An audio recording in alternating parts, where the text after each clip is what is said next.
me do my two-step.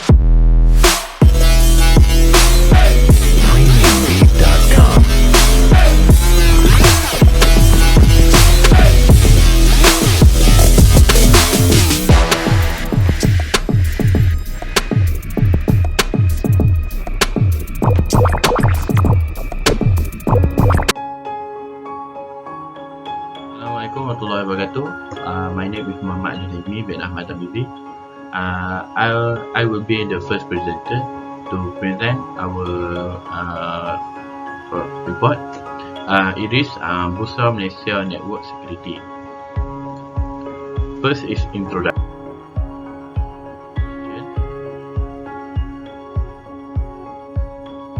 Bursa Malaysia is the name of Malaysia Stock Exchange. It is based in Kuala Lumpur and was originally known as the Kuala Lumpur Stock Exchange.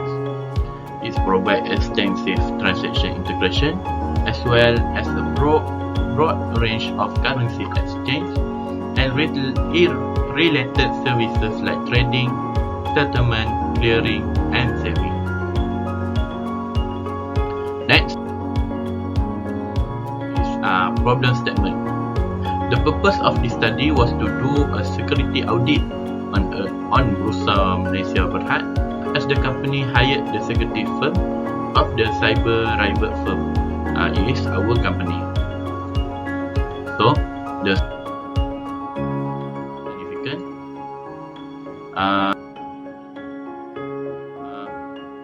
first is phishing attack. Phishing attack is a type of social engineering in which an attacker send a phony, for example, fake or otherwise deceptive message to trick a human victim into exposing sensitive information or allowing the attacker to install harmful software such as ransomware on the victim infrastructure. Next is blockchain and cryptocurrency attack. A blockchain is a growing list of documents known as a block that are cryptographically linked together. A cryptographic hash of the preceding block, a timestamp, and transaction data are all included in each block, generally represented as marker tree. To get into the hash, the timestamp validates that the transaction data existed when the block was published. And lastly is the software vulnerability. A vulnerability is a flaw in a computer system that can be exploited by a threat actor such as an attacker to break privilege boundary. For example, execute unauthorized action. An attacker must have at least one tool or technique that can connect to a system flaw in order to exploit the vulnerability. Next is scope of study. In order to solve the Bursa company security problem, this report focuses on the three main attacks, which are phishing attack, blockchain and cryptocurrency attack, and software vulnerability. Bursa can ensure that bot has the proper abilities and awareness to prevent the company's data from being stolen by hackers by determining the assault and knowing how they work. As a result, the business activities performance will be excellent. I will pass to the next presenter. Thank you. And for the conclusion, many cybercrimes and cybercrime vulnerability are perpetrated with the use of data. Privacy, data security, and system network and data security are all intertwined. In order to safeguard against cybercrime, security measures that protect data and user privacy are required. That's all from us. Thank you. Now, we would like to discuss about the blockchain and cryptocurrency attacks. Blockchain is a shared, immutable ledger that facilitates the process of recording transactions and tracking assets in a business network. Business runs on information. The faster it's received and the more accurate it is, the better. Blockchain is ideal for delivering that information because it provides immediate, shared, and completely transparent information stored on an immutable ledger that can be accessed only by permissioned network members. A distributed denial of services (DDoS) is one example of the blockchain attack. A blockchain network includes nodes that create run transactions and provide other services. When attacking of blockchain using DDoS, hackers intend to bring down a server by consumer on its processing resources with numerous requests. DDoS attackers aim to disconnect a network mining pools, e-wallets, crypto exchanges, and other financial services. A blockchain can also be hacked with DDoS and its application layer using DDoS bonus. The next one, we discuss about the Shibal attack. Shibal attacks manipulate online system where one user attempts to overpower a network through the use of multiple profiles. Specifically, with blockchain, Shibal attacks are when a user attempts to run multiple nodes on a blockchain network. A successful Shibal attack on a blockchain can force a network into influencing other nodes. If they can create enough nodes through controlling nodes, the Shibal attackers can refuse to transmit blocks, which effectively prevents users from adding data to the network. Next, we discuss about the transaction verification mechanisms. Attacks like double spending as shown at the below figure. All transactions on a blockchain need to be verified by user in order to be recognized as valid, which takes time. Attackers can use this delay to their advantage and trick the system into using the same coins or tokens in more than one transaction. In this slide, I would like to discuss on how to prevent the blockchain and cryptocurrency attack. The first one, DDoS attacks needs to access to different nodes at the same time to inflict significant damage to the network. Secondly, outside of POW and POS consensus algorithms, blockchain can prevent Shibal attacks through direct validation and indirect validation of new and existing members. Last but not least, prevention of double spending is usually implemented using an online central trusted third party that can verify whether a token has been spent. Assalamualaikum warahmatullahi wabarakatuh, and a very good morning to all of you. So my name is Ahmad Azim bin Ahmad Rusli. My mention number is 2019406518. So I will present about my topic, that is phishing attack. You know what is phishing attack? Phishing attack is a type of social engineering attack that often used by hackers to steal data or our information, including login credentials and credit card numbers. Yeah, it is so dangerous. So it occurs when an attacker, masquerading as a trusted entity, gives a victim into opening an email, instant message, or a text message that will lead you to a fake website created by the hacker. There are two types of phishing attack. Phishing attacks. So the first one is a spoofed email. The second one is the email claims that the user's password is about to expire. So let me tell you the definition of phishing attack. Like I said just now, phishing is a kind of social engineering attack in which criminals use spoofed emails to trick people into sharing their sensitive information or installing malware in their laptop or computers. Victims perceived these emails as associated with a trusted brand, while in reality they are the work of con artists or hackers, rather than directly targeting the system. Phishing attacks have three major phases. The first one is potential victims receiving a phish, which means the victim received the malicious link from the email or message.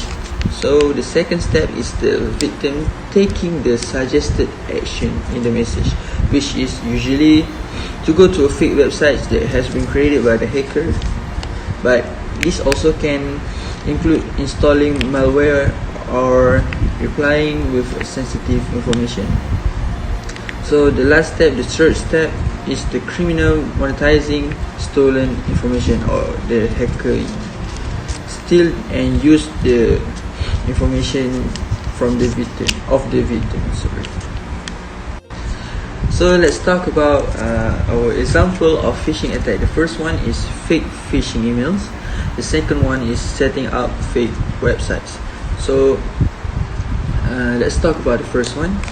So most phishing emails use social techniques rather than technical techniques to trick or fool the end users. For instance, conveying urgency is a well-known method used by criminals to misdirect people's attention. One example is pretending to be a system administrator, warning people about the new attack and urging them to install the new patch or the attached patch in the emails. Another example is notifying people that there have been multiple failed login for their account and that they need to verify their account now or else the consequences. So there is one case scam, so-called Nigerian 419 scams, which offer free money in exchange for helping the sender move large sums of money. This also fall into this category, fake phishing emails. However, these kinds of obvious get-rich-quick scams have been morphing into ones appealing to other emotions. Now, these features might pose as a relief agency asking for help with a recent natural disaster, like right now we have COVID, right? So it also can be like that. So let's talk about our next topic, effects of phishing attack. There are three effects of phishing attack. So the first one is loss of money, the second one loss of intellectual property, and the last one damage to reputation. So as you can see over here, there are a diagram or graph of impact of email fraud that the data has been collected by FBI itself. So this is the data of people that have been scammed, the amount of money that has been scammed. So let's talk about our first subtopic, that's loss money. So from every phishing incident that has ever been taken place in history, one constant effect is financial loss, of course. In Bursa, Saham Malaysia always reminds the investors to always be aware on these phishing attack tactics by clicking on some malicious links that lead to false website or scam phone numbers. The 2018 Internet Crimes Report by the FBI revealed that the business email compromised BEC attacks cost US business over $1.2 billion. No. So the second subtopic is loss of intellectual property. Financial loss are not the only thing business have to worry about. Even more devastating is the loss of customer data, trade secrets, project research, and blueprint, and so on. So Bursa Saham Malaysia said to public that they should not provide any personal information or data to strangers and not to reply any suspicious emails or messages. When a company at stake is in the tech, pharmaceutical, or defense industries, a stolen patent would mean millions of research expenditures going down the drain. While it is relatively easy to recover from direct monetary losses, it is more difficult to make up for the loss of sensitive business information. And the last subtopic we'll talk about is damage to reputation. Business often try to hide the fact that they have suffered any phishing attacks. The major reason for this is the damage to reputation. Customers often patronize brands they consider to be reliable and trustworthy. Not only will the disclosure of a breach taint the brand image, but it will also break that established trust. Regaining customers' confidence is not an easy feat, and the value of a brand is directly related to its customer base. With combined damage to customer and investor confidence, a successful phishing attack could potentially sabotage hundreds of millions in market capitalization. So the last topic we will discuss is how to prevent phishing attack. So the first one, filter phishing emails. The second one, block phishing sites. Easy, but so there is a large body of research on detecting spam. However, research on detecting phishing emails is sparse, in part because phishing is a relatively new phenomenon, but also because phishing emails look legitimate. Bursa Saham Malaysia should hire.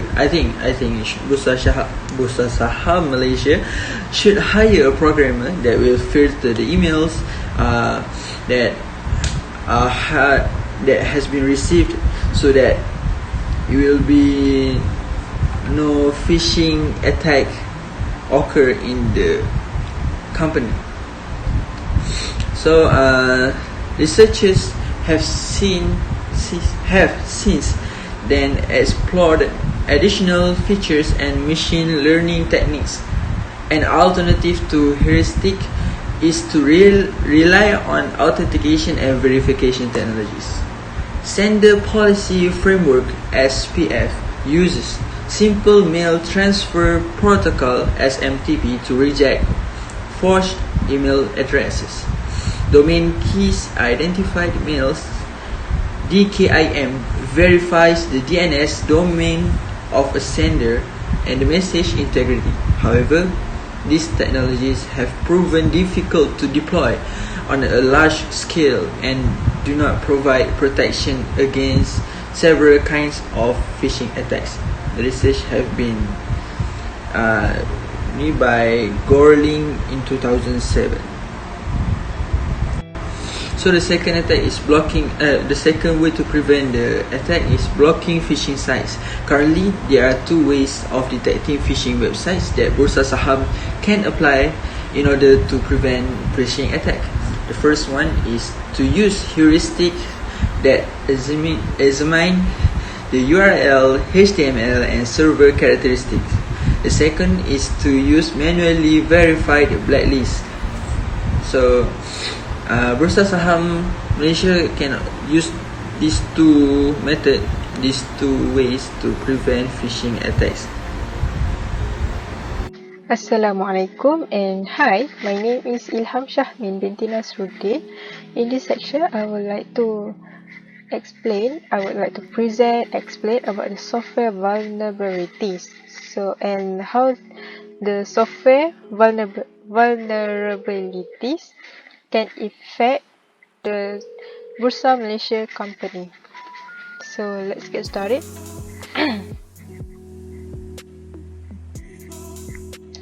First of all, what is software? So, software is a common component of device or system which is made to make the human task easier. So, basically, software is a complex system that developed by different programmers. Vulnerability can be defined as a hole or a weakness in an application. So the definition of the software vulnerability is a weakness or open hole of an application in its code. The software vulnerabilities may allow attackers to exploit a software and make undesired execution. Besides, software vulnerability also can be defined as hidden flaws in software that can allow attackers to modify the code in order to perform unwanted behavior such as expose personal information which should not be exposed. So next, this is some example of software vulnerability. Firstly is injection flaws. Injection flaws is a command that is located in the software code. The software can be malicious software or fault software. Malicious code or fault code. Okay. The motive of this attack is to damage the software by executing unwanted command or allow untrustworthy agent to access protected data. So how this can be happen? The execution, if the software contains the unwanted command, the execution will include the fault command. For example,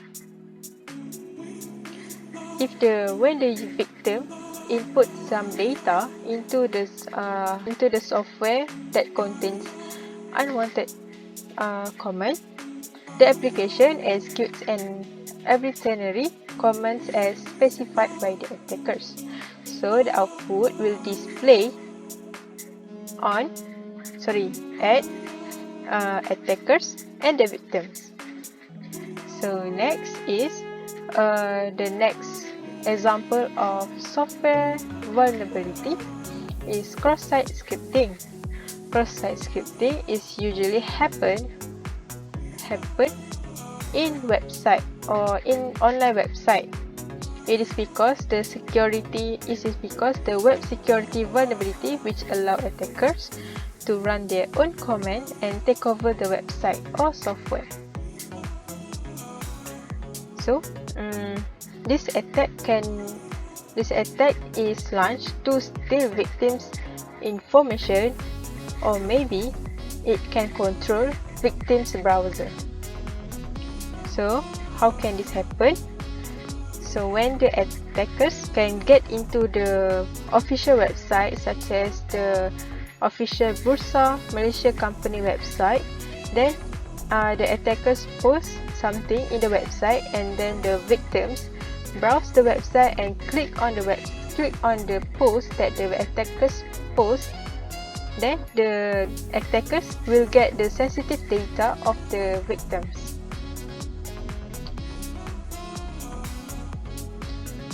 And then this is some effect of the attacks, which is firstly software flaw in externally, which is the hosted website. These flaws will impact the process of the business or can create problems to those investors or that use Bursa software to monitor their stocks that they bought. Okay. So when the investor face the problems such as information in the software is not accurate with the real situation or update of this information is not efficient, most of the investor will face loss and start looking to other company for the better invest. The next effects is lack of essential information. This will affect the company because some information such as customer information or company organizations information that should not be exposed from being discovered by a responsibilities parties because it can be misuse of the information. For example, those irresponsible parties will use the customer or investor's identity for personal gain, such as making loan from unlicensed party by using the information that they took from that the attackers took. Okay. And last but not least, company's image will decline. Why? Because when there were many problems in a company's security, especially on online platform where we know that the Bursa company usually are the company that allow the customer or the clients to make trading, right? So when the company security have many problems, so the current investor or new investor start to lose their trust on the company because they're concerned about the leaking of their essential information, and most of the investors cannot face huge loss. So the prevention of this attack is, firstly, make static analysis. Why the programmer should make static analysis? Because static analysis tools is the simplest and the easiest tools to use. The tools will filter the codes of the software and to find the fault or any malicious comment. This technique can be used by the programmer who is new in the security or who is not expert, because the static analysis is very simple tools. And the second and last, use standard coding. So programmers of the Bursa Malaysia should use coding standard in developing software. This is because there are rules for a coding standard which may help the programmer to prevent or detect any vulnerability of the script. Besides, the goal of the standard coding is to ensure the security of the software systems developing. So, the conclusion is, from the papers and articles that have been through, software vulnerabilities, software development will always have at least one vulnerability that allow the attackers to attack the system. So there is no specific tools or specific ways or one way to prevent this weakness. So the best way to prevent or to destroy the attacker's change is take the action as soon as possible, such as when the programmers detect there are some attackers that try to hack the system.